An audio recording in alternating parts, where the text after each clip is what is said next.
ये 10 बातें प्रधान होती हैं। आपके अंदर 6 भाव आ रहे या बुरे भाव आ रहे तो उनमें ये 10 बातें प्रधान हैं। पहला, स्थान। आप कहां बैठे हैं, कहां रह रहे हैं, किस जगह खड़े हैं, आपको स्थान देख करके ही बर्ताव में उतरना है। जैसे मंदिरालय है, आप वहां खड़े होंगे तो तमोगुण अपने आप बढ़ने लगेगा, आसुरी प्रवृत्ति बढ़ने लगेगी। ऐसे ऐसे जिस स्थान पर खड़े होने से, देखने से, बात करने से हमारी वृत्ति बिगड़ रही, उस स्थान का तत्काल त्याग कर देना चाहिए, वहां से हट जाना चाहिए। पहला है स्थान। जैसे सत्संग, यमुना जी का एकांतिक पावन तट, किसी लता के नीचे, किसी संत भगवान के सानिध्य में, अब हमारा ये स्थान भजन वृत्ति बढ़ाएगा। उस व्यक्ति का घर जिसके पास जाने से वासनाएं बढ़ रही, उस स्थान में जहां दृश्य देखने से हमारे अंदर गंदी बातें आ रही, पहला है स्थान। दूसरा है अन्न। बहुत बड़ा प्रभाव अन्न का होता है। अगर अधर्म के द्वारा कमाया हुआ अन्न है तो बुद्धि अधर्म में ही लगेगी। यदि भोजन पकाते समय, रसोई रांधते समय आप विकारात्मक चिंतन कर रहे हैं तो कोई भी प्रसाद पाए उसके अंदर विकार जागृत हो जाएगा। अन्न का बहुत बड़ा प्रभाव पड़ता है। एक बार पूज्यपाद उड़िया बाबा जी महाराज अपने परिकर के साथ भ्रमण में थे तो किसी बड़े धनी मानी ने निमंत्रण दिया, महाराज आज यहीं रुको। तो बाबा ने कहा हम लोग गांव के अंदर नहीं रुकते, तो बाहर कोई वृक्षों का समुदाय, जंगल जैसा, तो उसमें वहां रुके, पर भोजन उनकी तरफ से, भोजन सबने पाया। जब सुबह हुआ तो महात्मा जन, साधक जन एक दूसरे की तरफ देखे और बोले आज तो हमको बड़ा दोष हुआ, गंदा स्वप्न आया और हमारा संयम बिगड़ गया। बोले ये तो हमको भी हुआ, जितने थे सबको हुआ। उड़िया बाबा के समीप गए, बाबा ने कहा अच्छा ऐसा हुआ, ये तो अन्न दोष है, बुलाओ सन्न पवाने वाले को, फिर चलेंगे। बुलाया और बाबा ने कहा बिल्कुल सत्य बोलना, नहीं तो आप जानते हो इतने महात्माओं के संयम को आपने भ्रष्ट कर दिया, सत्य बोलना क्या बात थी। उनका महाराज संतान नहीं हो रही थी, सुना था आप बहुत सिद्ध महापुरुष हैं तो आपके परिकर को इसीलिए पवाया, अंदर काम भाव था कि हमारे कामना थी कि संतान उत्पन्न हो, वैसे चिंतन करते हुए बनाया ऐसे। बोले सबका संयम नष्ट कर दिया, होश में, नरक जाने वाली बात मत सोचो।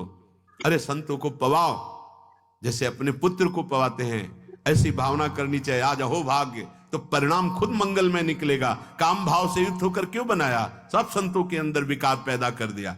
अन्न का प्रभाव पड़ता है, हम जैसा अन्न पाते हैं वैसा। कई बार सुनाया है, सिद्ध महापुरुष पूज्य प्रातः स्मरण श्री बलराम दास जी महाराज झाड़ू मंडल के, यमुना के पावन तट पर ही है, रासमंडल के पास ही, वो अपने एक लता के नीचे बैठे हुए भगवत चिंतन कर रहे थे।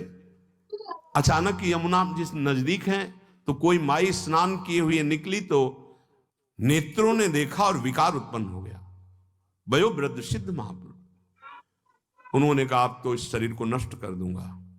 शिष्यों ने कहा महाराज ऐसा क्यों? बोले किसी माता के शरीर को देखकर हमारे अंदर विकार क्यों आ गया?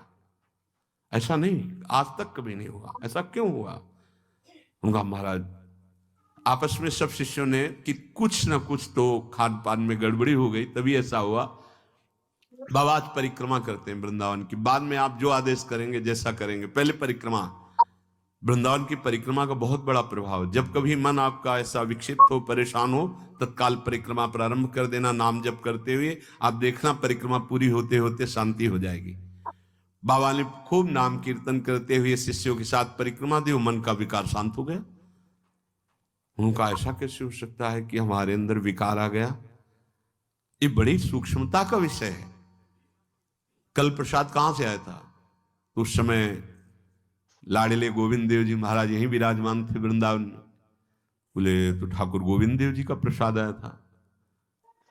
लकुट उठाई, है वो तो भगवत स्वरूप, तस्मित तज्जने भेदा भावात। भगवान और भगवान के ऐसे जनों में भेद नहीं होता, वो भगवत स्वरूप होते हैं।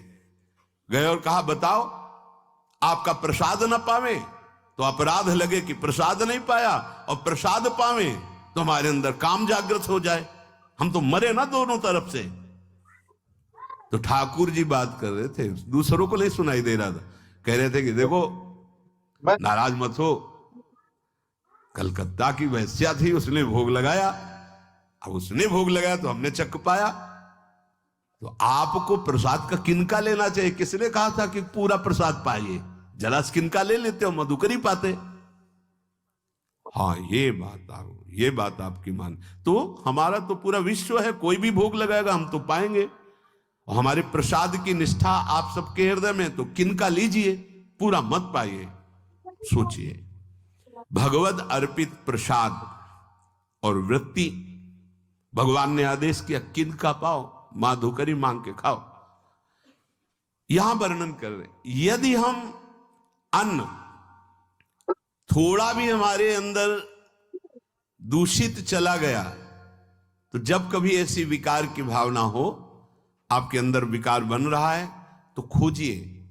आपने कोई दृश्य देखा है, आपने किसी से बात की है, आपने कोई ऐसा संकल्प बनाया, नहीं, तो फिर भोजन दोष आ गया। अब आज उपवास कर दो, जब तक वो वृत्ति न नष्ट हो तब तक कुछ मत पाना, जल से काम चलाना, तो एक दिन एक पहर अपने आप शांत हो जाएगा। अगर बहुत विकलता हो रही तो नाम कीर्तन शुरू कर दो, भोजन मत पाना, नाम कीर्तन शुरू, बिल्कुल शांति मिल जाएगी, बिल्कुल। और ये तो उदाहरण महापुरुष इसलिए देते कि हम सावधान रहें। हमारे अच्छे भाव या बुरे भाव में ये 10 बातें बहुत प्रभाव डालती हैं। पहला स्थान, दूसरा अन्न, और तीसरा जल, कुआं का जल, फिर आया हैंडपैप का जल, अपवित्र होने लगा। हैंडपैप में जो वाशर, अगर वो कहीं चमड़े का पड़ा हुआ है तो अपवित्र जल हो गया। अब हैंडपैप का भी अंतर ध्यान स्वरूप हो गया, अब तो नहीं दिखाई देता। अब रह गया है मोटर से निकले और फिल्टर में जाए, वो मशीन जो फिल्टर करती पानी को, आरओ, उससे। अब वो जिनके पास है तो है, नहीं तो परिक्रमा लगाया हो, आपको पानी पीने को नहीं मिलेगा। देखो कैसा समय आ गया। भोजन, पहले कोई दगाबाजी भोजन में तो नहीं करता था। गांव में जब जिसके यहां दूध बेचा जाता था ना, उसको बहुत लघु दृष्टि से देखा है, गाय माए एक बराबर होती है, ये दूध बेचता है। 10-5 किलो मठा तो आप ऐसे मांग के ले सकते थे, अगर अड़ोस पड़ोस में वो मठा मिल जाएगा। जब कोई उत्सव होता, फ्री दूध 100, 200, 500 किलो पूरे गांव के सब दे देते, कोई ऐसे बेचता था। अब दूध नहीं, जब बूढ़े लोग बैठते थे कहते थे पानी बिकेगा आगे चल के। आज पानी बिक रहा है, नहीं बिक रहा, पानी बिक रहा है। हमें लगता है सबको ही पैसे से ही पानी है, वो बोतलें नीली नीली नहीं, इतनी बड़ी बड़ी बिकती, उन्हीं से पानी पिया जा रहा है। आगे और समय, जल का प्रभाव पड़ता है। जैसे हम गंगा जल पीते थे, सही कहते हैं, कई कई दिन जब भोजन नहीं मिलता तो पूरी पौष्टिकता गंगा जल से मिलती थी। गंगा माता के जल से ऐसा लगता था मानो हम परम पावन अमृत पान कर रहे हैं, सारी पौष्टिकता मिलती थी। कुएं का जल अपने आप में पौष्टिकता से युक्त होता, जो हमें चाहिए। आज देखो जल की समस्या हो गई, पवित्र जल पीने के लिए हम तरस रहे हैं। कहां है जल, और कैसे मिलेगा जल?